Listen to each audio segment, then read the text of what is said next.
ሜሪ ዛሬ መጣች። እሳት ለብሳ እሳት ጎርሳ መጣች። አብርሽን እስከ ማስለቀስ ድረስ ደረሰች ማለት ነው።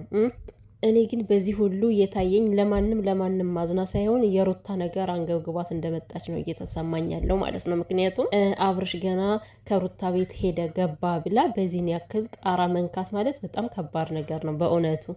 የአብርሽ ከሩታ ቤት መሄድ እኮ አዲስ አይደለም። ምን ነው በፊት ልጁን ላይ አይሄድም ወይ? አዲስ ነገር አደረግሽው?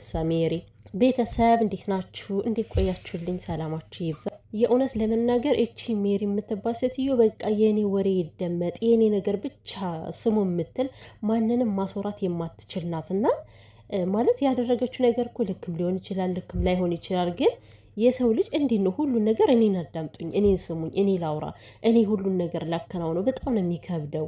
ለሰው ልጅ እድል መስጠት አለባችሁ ስታወሩ ማለት ነው። በተለይ ሜሪ ሩታንም ሁሌ እንደዚህ እንዳንገበገብሻት አትሰሚያት። እሷ የምትልሽን እኔም ብቻ ስሚኝ፣ እኔም ብቻ አዳምጭኝ ነው የምትይና አሁን ደግሞ እንደ ደህና ሰው ለመምከር መጥተሽ ልጁን አፉን ትይዋለሽ። እኔ የምለው እኔ አንዳንዴ ማለት ነው የአብርሃም ነገር ግራ ነው የሚገባኝ። ሊያሳብዱት እኮ ነው በቃ ህይወቱን ሰው ነው የሚመራለት።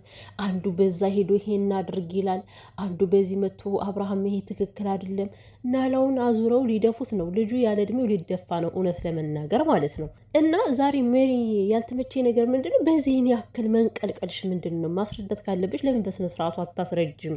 ይሄን ያክል ሰው ናላው እስከሚዞር ድረስ ኧረ በስመ አብ በጣም ነው የሚከብደው። በእርግጥ መወላወሉ ላይ እኮ ልክ ሊሆን ይችላል የተናገርሽው፣ ግን የምትናገሪበት መንገድ ምናምን ደስ አይልም። በቃ የምትወረገረዩ ነገር ማለት ነው። ማውራት ካለብሽ ሰከን ብለሽ አውሪ። ሲቀጥል ደግሞ ማለት ነው ከዚህ በፊት አብርሃም ከሩታ ላይ እንደዛ ሲወላውልባት እንደፈለገ ሲሆንባት ይሄን ያክል ለምንድን ነው ጣራ ያልነካሽው? አሁን ገና ሄርሜላን ጥሎ ከሩታ ቤት ሄደ ብለሽ ነው ያበድሽው? የሩታ ነገር እንደዚህ ነው እንደሚያቃጥልሽ አንቺ ስጋዬ ናት ዘመዴ ናት ትያለሽ፣ ግን የእሷ ነገር በጣም እንደሚያንገበግብሽ ነው የተረዳሁት። እና አብርሃም ከሩታ ቤት መሄድ አዲስ እንዳልሆነ ለአንቺ ታውቂዋለሽ። አንቺም እያለሽ ከቤቷ ሄዳ ልጁን ያያለ ከዚህ በፊት። ስለዚህ በዚህ ያክል ምንድን ነው የሚያሳብድሽ አንቺ? እኔ አማርኛ ይገባት መሰለኝ ሴትዮዋ። እኔ ለልጄ ስል ነው ሰላሙን የማወርደው፣ ሰላሙን የምፈልገው ለልጄ ስል ነው። ሰላም ካልሆንኩኝ ልጄን ማየት አልችልም እያለሽ አይደል እንዴ? ምንድን ነው ገና ከሩታ ቤት ረገጠ ብለሽ 100 ጊዜ ይርገጥ ታዲያ ልጁን ለማየት ይሄድ። ሄርሜላም እኮ ማለት ነው ወዳ ፈቅዳ እኮ ነው ልጁን ሄዶ እንደሚሄድ ታውቃለች፣ ከሩታ ቤት እንደሚሄድ ታውቃለች አይደለ?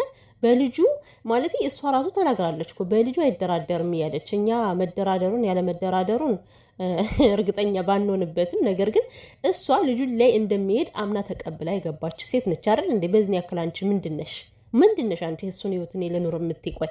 ሲጀመር ደግሞ እዚህ ጋር ሩታን አትጥቀሽ። አሁን ተቆርቁሮሽ የሄድሽው ለሄርሜላ ነው። ሄርሜላን ጥሏት ስለሄደ እዚህ ጋር ሄርሜላ ጸንሳለች። ስለዚህ እንዴት ከሩታ ጋር ትመለሳለ ነው በግልጽ አማርኛ ይሄ ነው የታየብሽ። ሲጀመር አብርሃም ተብዬ ማለት ነው አንተ እንደዚህ በመሆኑ ነው ሁሉም ሰው ካንተ ላይ የመጣ አፉን የሚከፍትብህ፣ ትልቁም ሆነ ትንሹም ሆነ ዛሬ አንተን ሁሉ እንደፈለገ ሊያሽከረክር ይፈልጋል። ለምን አንተ የውሳኔ ሰው አይደለም። በዚህ አጋጣሚ ማለት ነው ከላይ ከታች መርገጥ ስለምትፈልግ ነው። ግን እኔ የሜሪ የገረመኝ በቃ ይሄን ያክል ሰው ቁም ስቅሉን ማሳየት ምን ይሉታል? እሺ ሲቀጥል ደግሞ 10 ጽንስ አትበይ። ሄርሜላ አልጸነሰችም ዛሬ በቃ ታግታ ነበር ተባለች እኮ። በቃ ይሄ ነው እውነታው ማለት ነው። ምንም ልጅ የሚባል ነገር የለም። ታግታ እንደሆነ ባሴ የሚባለው እየተናገረ ነው፣ የነ ዳንኤል ጓደኛ ማለት ነው። ይሄ ደግሞ ስልባቦት ከየት የመጣ ሬሳ ነው? ሲጀመር ታገተች አልታገተች ከሩታ ሀብቴ ጋር ምንም የሚያገናኘው እንደሌለ ነው የምነግራችሁ።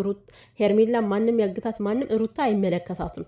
ያኔም ለምንድነው የጠፋሽ ስትባል ዝም ብላ ነገሮቹ ሹዱድ አድርጋ አርግዣለሁ በሚለው ሸፋፈነችው እንጂ የሆነ ነገር እንዳለ እኮ እኛ ግልጽ ተናግረን ነበረ። የሆንሽውን ነገር ተናገሪ፣ ቀለበት እርግዝና ቀለበት ያስወልቃል ወይ ብለን ተናገርን አይደለ? ሰው ዛሬ ተጠልፋ ነው እየተባለ ነው፣ ታግታ ነው እየተባለ ነው። እና ከዚህ ጋር ዝም ብለሽ ጸነስኩኝ ስላለች ብቻ ልጅ አስጸንሰት ያለሽ አስሬ። ሩታም ልዑሌን የመሰለ ልጅ ወልዳ ይኸው ብቻዋን እያሳደገች ነው። ጀግና ሴት።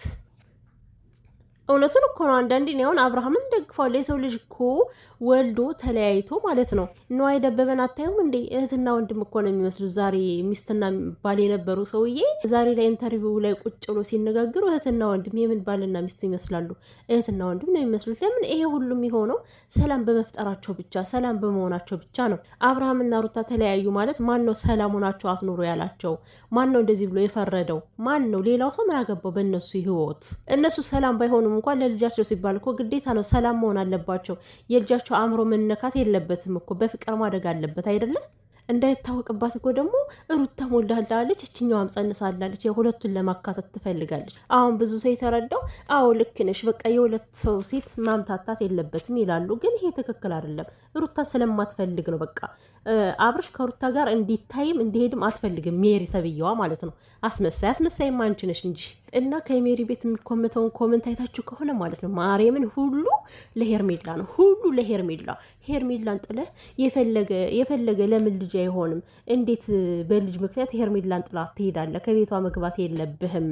አብርሃም ባያድለው ሞኝ ስለሆነ እንጂ ማለት ነው። ከልጅ በላይ ምን አለ? ከልጅ በላይ እኮ ማንም ተራ ነው። ገባች አይደለም? ምንም ሊመጣ ምንም ሊሄድ ይችላል። ልጅ ግን ልጅ ነው። ግን ልጁ ልቡ የተመታ ስለሆነ ምንም ማስተዋል ስለማይችል ልጁንም ትቶ ወደ ውሽማው ሄዷል። ምናልባት ይሄ ነገር ነው እንደዚህ ሊያስብላቸው የቻለ። ልጅ አትበል ይላሉ። እኔ ደግሞ ከሩታ ቤት ገብተው ቡና መጠጣቱ እንደዚህ ነው እንዲያቃጠላችሁ፣ እንደዚህ ነው ያንገበገባችሁ ማለት ነው። ጉድ ፈላ ዛሬ። ኤፍሬም እኮ ነግሯችኋል። በቃ የምትናደዱ የምትቃጠሉ የራሳችሁ ጉዳይ፣ ገደል ግቡ ተብላችኋል። ሰምታችሁ ከሆነ ሰምታችኋል፣ ካልሰማችሁም ደግሞ እኔ ልንገራችሁ ብዬ ነው። የምትናደዱ ከሆነ ገደል ግቡ በቃ። እንዴ ምንድን ነው እናንተ? ነገ እስኪ የሆነ ማች ልብስ ለብሰው ለልጃቸው ብለው ማለት ነው ልጃቸውን ፎቶ ለማስነሳት እንኳን ማች ልብስ ለብሰው እኮ ሊመጡ ይችላሉ። ማን ያውቃልና ነው ሊመጡ ይችላሉ። ያኔስ እንዴት ነው? ምን መሬቱን ልትገለባብጡት ነው? ሀገር ይያዝልን ብላችሁ እግዚኦ ልትሉ ነው? እና የምሬን ነው የምላችሁ። እኔ የሜሪ ንግግር ዛሬ እኮ ምንም ስላልተመቼ ነው። ይሄ ሴት ነኝ ለሴት አዝኜ ነው ምናምን ነገር እኔ አልቀበላትም። እች አስመሳይ ሩትዬን በቃ ተንደፍድፋ ነው እንጂ ሩትዬን ለመጣል ማለት ነው። የሩታ ነገር አንቆ ሊደፋት ስለቀረበ ብቻ ነው ዛሬ አብርሃም ሄዳ እንደዛ ስታብጠለጥለው የነበረ ማለት ነው። በእርግጥ አሁን የምናየው ነገር ምንም ነገር የሚያስደስት አይደለም። ኤፍሬም የሚያደርገው ነገር ራሱን ልክ እየሆነልኝ አይደለም እንደው አንዳንድ ነገሮቹ።